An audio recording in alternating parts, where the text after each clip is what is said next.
ang ultimate collab ng taon. At ito na nga ba ang ilan sa mga hinihintay natin na proyekto na gagawin nitong si Bimbi at Raisa May Dizon. Dahil po sa lahat po ng mga lumalabas sa balita ngayon, ito po isa sa mga kumpirmasyon na merong magandang music video ng Maybe at duet na mga song release na i-release ng Maybe. So yun ang ating pag-uusapan maya-maya lang. But before that, if you haven't subscribed yet to my YouTube channel, please don't forget to like, share, and subscribe at hit mo na rin ang notification bell for more showbiz updates. Eto na, let's talk about this one.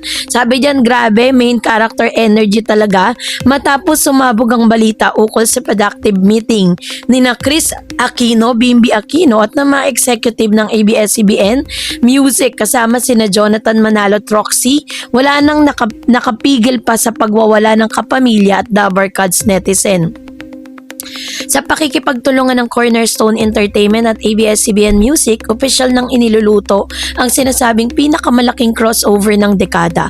Ang kauna-unahang official single at music video ng tambalang Maybe Aquino or Bimbi Aquino and Raisa May Dizon. So, ayon po sa ulat na nagbigay ng isang detalyado at nakakakilig at may konting hidden cultural commentaries na concept pitch para sa music video ng kanilang duet. No, lumalakit, lumalalim.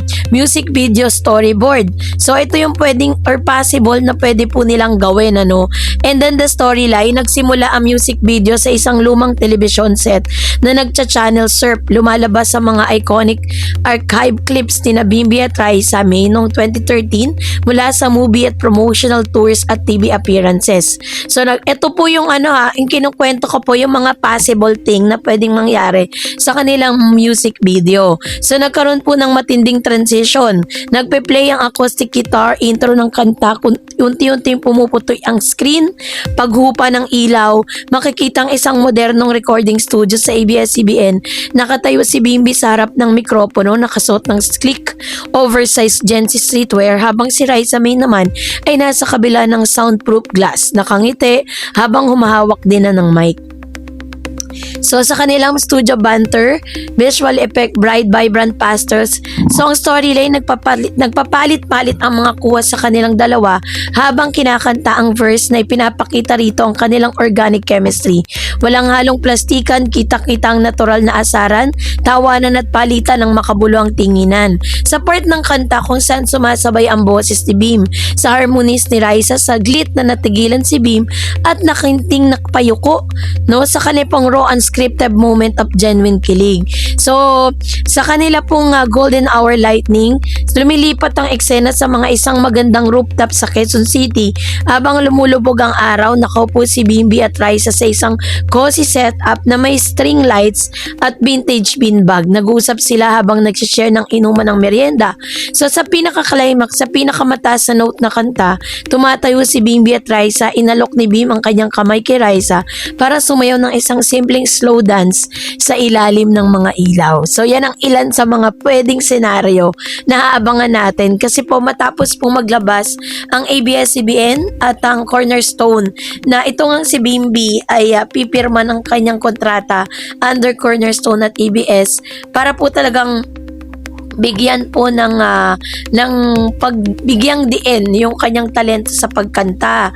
Sinakita natin na talagang meron talagang future at may boses naman talaga itong si Bim.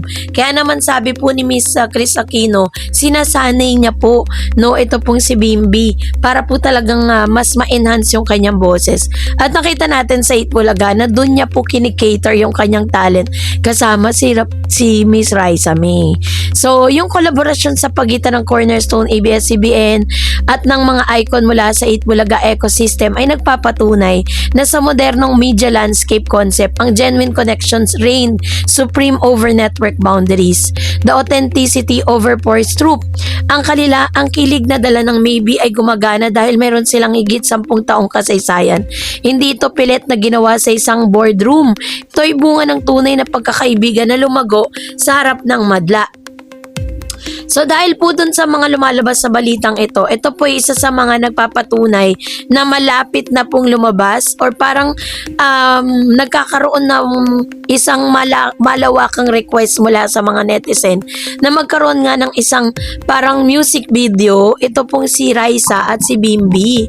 Kasi nga 'di ba kung magkakaroon nga ng sariling kanta si Bim, mas pinipili ng mga maybe fans na si Raisa nga yung gawing niyang kapartner sa nasabing proyekto, which is hindi naman imposible.